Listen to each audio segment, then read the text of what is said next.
The screaming came from behind marble doors that no one was supposed to hear behind.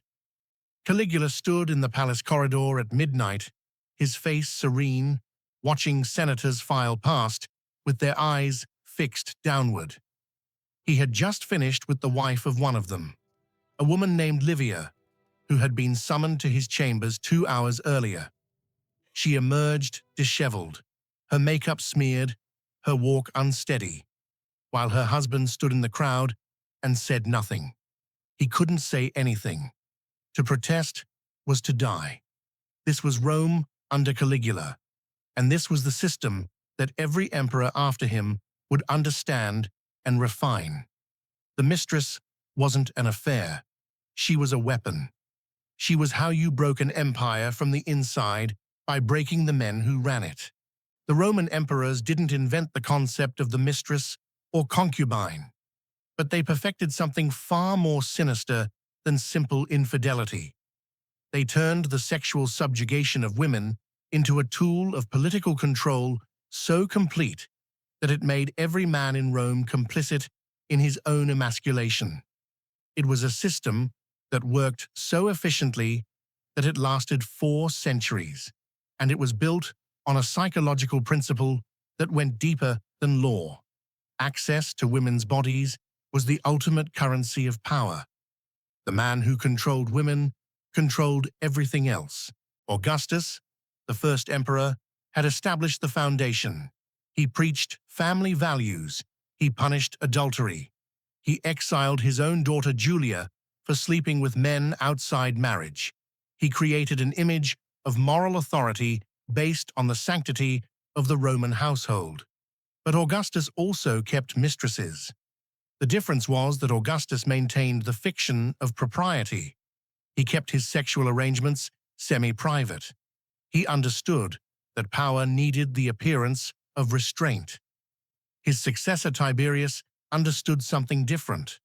Tiberius, who ruled for 23 years, retreated to the island of Capri and left behind only whispered accounts of what happened there. Ancient historians claimed he conducted elaborate sexual rituals involving children and enslaved women. Whether these accounts are entirely true or partly embellished matters less than what they reveal. By Tiberius's time, the idea that an emperor might do literally anything to any woman had already taken root. The boundary between public authority and private sexual access had already begun to blur. Then came Caligula. He didn't maintain the fiction. He obliterated it. Caligula understood that the most direct way to establish absolute power was to demonstrate that no man's woman was safe from him. He would appear at dinner parties with senators and their wives. He would examine the wives openly, running his hands over them, making comments about their bodies, their skills, their availability. Then he would summon them to his chambers. In some cases, he would auction off noble women to the highest bidder among his court favorites. He weaponized their humiliation. He made sure the husbands knew. He made sure the Senate knew. He made sure Rome knew. This wasn't gratuitous sexual excess, though it was that too. This was political engineering of the highest order. By breaking the sanctity of marriage, Caligula broke the foundation of male identity in Rome. Roman masculinity was built on the control of women. The idea that a man controlled his household absolutely, that his wife and daughters were his property to protect and dispose of as he saw fit. When Caligula demonstrated that he could access any man's wife, any man's daughter, any man's sister, he was demonstrating something far more devastating than his own sexual appetite. He was demonstrating that no man truly controlled anything, that all male power was illusory. That authority flowed only from him. Senators who had exercised real political power for centuries found themselves reduced to spectators of their own humiliation. The system became more refined under Nero. Where Caligula had been theatrical and openly cruel, Nero was calculating. He didn't just take mistresses. He created an entire infrastructure around the concept. He maintained a formal harem of enslaved and semi-enslaved women whose sole function was to be available to him at any moment. These women were selected young, trained in specific skills, and essentially imprisoned in the palace. Some were born into slavery, others were purchased. A few were daughters of senators who had the misfortune of catching the emperor's attention. Their lives were entirely controlled. What they wore, what they ate, when they slept, whom they spoke to, all of this was dictated, and their primary function was unpredictable availability. The emperor might summon one of them at any hour. There would be no refusal possible. Here's where the psychology becomes crucial. And if you want to understand how power actually works, not just in ancient Rome, but in every hierarchical system that's ever existed, you need to pay attention to this. I'm going to explain the mechanism that made this system possible, and then I want you to subscribe to the channel. Not because I'm asking for engagement metrics, but because this pattern repeats over and over throughout history and into the present. And once you understand the mechanism, you'll start seeing it everywhere. So subscribe, because what I'm about to tell you will change how you understand the world around you. The psychological mechanism was this. By maintaining access to any woman, the emperor made it impossible for any man to have genuine autonomy. A man's worth in Rome was measured by his ability to control his household. If he couldn't protect his wife or daughter from the emperor's access, then he had failed fundamentally. This created a constant state of psychological vulnerability. Every man lived in fear, not just fear for his own life. Roman men expected to potentially die at the emperor's whim, but fear for the women in his family. This fear was paralyzing. It made men compliant.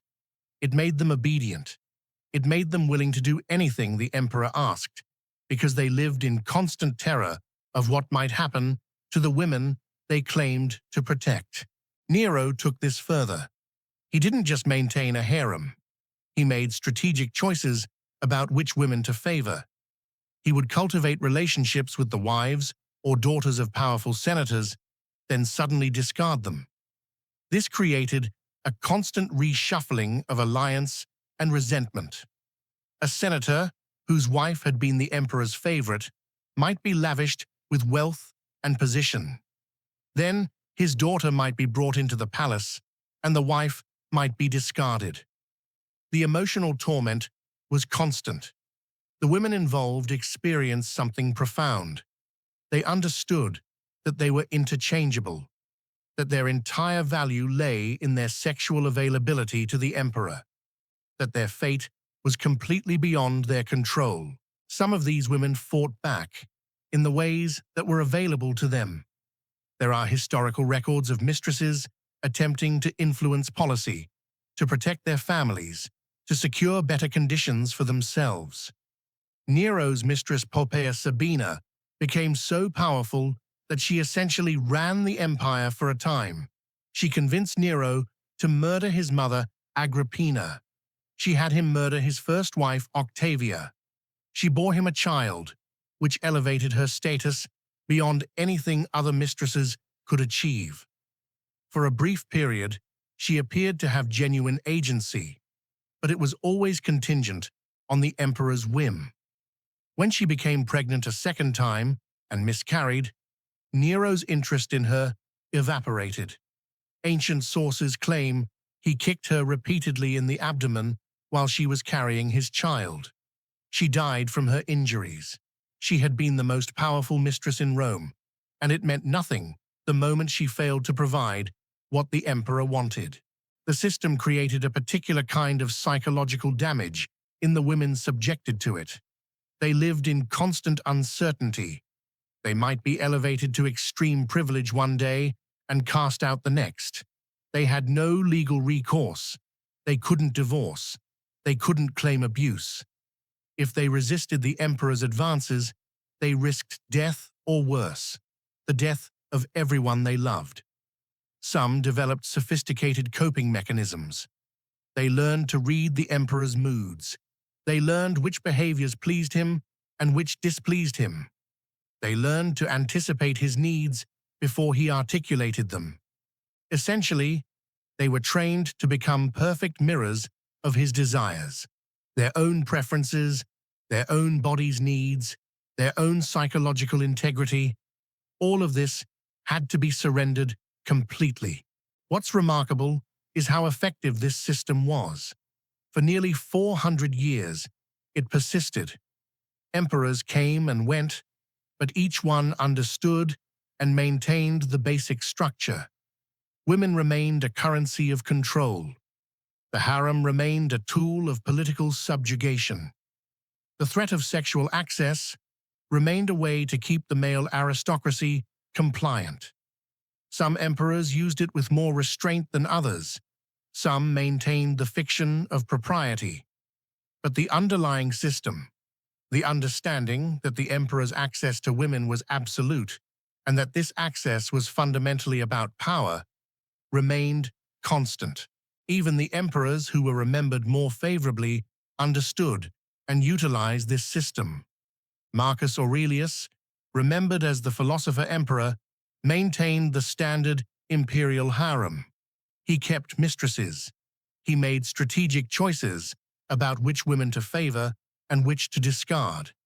He understood that his access to women was tied directly to his authority. It wasn't a distraction from governance. It was part of governance.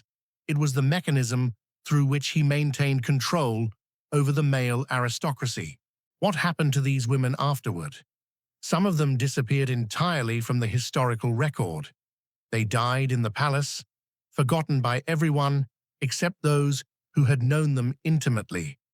Others were cast out and forced to survive outside the palace with the permanent stigma of having been the emperor's mistress. In Roman society, this was essentially a death sentence. A woman who had been the emperor's mistress couldn't marry. No respectable man would take her. She couldn't return to her family. They had already been tainted by association. She couldn't find work. The only option was to become a prostitute, which was essentially what she already was, but now without the security of the palace. Some mistresses were killed. If they became inconvenient, if they angered the emperor, if they lost his favor, death was the most likely outcome. These deaths were rarely documented officially. They simply disappeared. One day, a woman existed. The next day, she didn't. The palace continued operating exactly as before. The emperor moved on to a new mistress. The system perpetuated itself. The strangest aspect of this entire system was that it was completely normalized. Roman writers discussed it matter-of-factly. The emperor's right to access any woman was so fundamental to the concept of imperial power that nobody questioned it. It was like discussing the emperor's right to declare war or to collect taxes. It was simply part of what it meant to be emperor. The women themselves seemed to understand and accept their role, at least externally. They didn't rebel en masse. They didn't organize resistance. They navigated the system as best they could, understanding that the alternative was far worse. The system persisted because it worked. It worked at keeping the male aristocracy compliant. It worked at preventing organized resistance to imperial power. It worked at transforming intimate relationships into tools of political control. And it worked because it was built on something fundamental about power, the ability to control another person's body. Once you establish that principle, everything else follows naturally. All other forms of control become easier. The woman who understands that her body is not her own will accept restrictions on her movement, her speech, her associations. The man who watches his wife be taken by the emperor learns that he has no real authority. The Senate that witnesses these acts learns that their formal power is illusory. By the time the Western Roman Empire collapsed in the 5th century, the system had been refined into something almost perfect. The later emperors had learned to be more subtle than Caligula, but no less effective. They had learned that the threat of sexual access was often more powerful than the act itself. A woman who lived in constant fear of being summoned to the emperor's chambers was more compliant than one who had already been used. The psychological effect of anticipation was more devastating than the physical reality. What's remarkable is that this system didn't die with Rome. The structures that Rome built, the understanding that access to women's bodies is a fundamental expression of power, that control of women's sexuality is the basis of male authority, that women's primary value lies in their availability. These structures persisted. They evolved and transformed, but the underlying logic remained. Every empire that came after Rome would inherit some version of this system. Every hierarchy that depended on the subjugation of women would echo the Roman model. The women of the Roman imperial palaces are gone now. Their names have been lost or simplified into historical abstractions. We know almost nothing about their internal experience. But the system they inhabited, the system that used their bodies as tools of political control, that transformed intimate relationships into expressions of power, that made women interchangeable and replaceable, that system is not dead. It lives in every place where one person has absolute authority over another. It lives in every structure that depends on sexual control as a mechanism of subjugation. It lives in every hierarchy that measures male identity through the ability to control female sexuality. And that's why this history matters, not because the Roman emperors were particularly evil, though many of them were, but because they perfected a system that is still operating today. They demonstrated that you can control an entire empire by controlling access to women's bodies. They proved that sexual subjugation is more effective than military force at keeping populations compliant. They built something that lasted for centuries, and understanding what they built, understanding how it worked, is the first step toward recognizing it when it appears in other forms, other times, other places. The screaming behind the marble doors continued for 4 centuries. It echoed through the corridors of power. It terrified senators and broke families and transformed women into tools. And when it finally stopped, it was not because the system had been dismantled. It was only because Rome itself had fallen. The system had worked perfectly. It had maintained power absolutely. And in the end, that perfection was the only thing Rome left behind.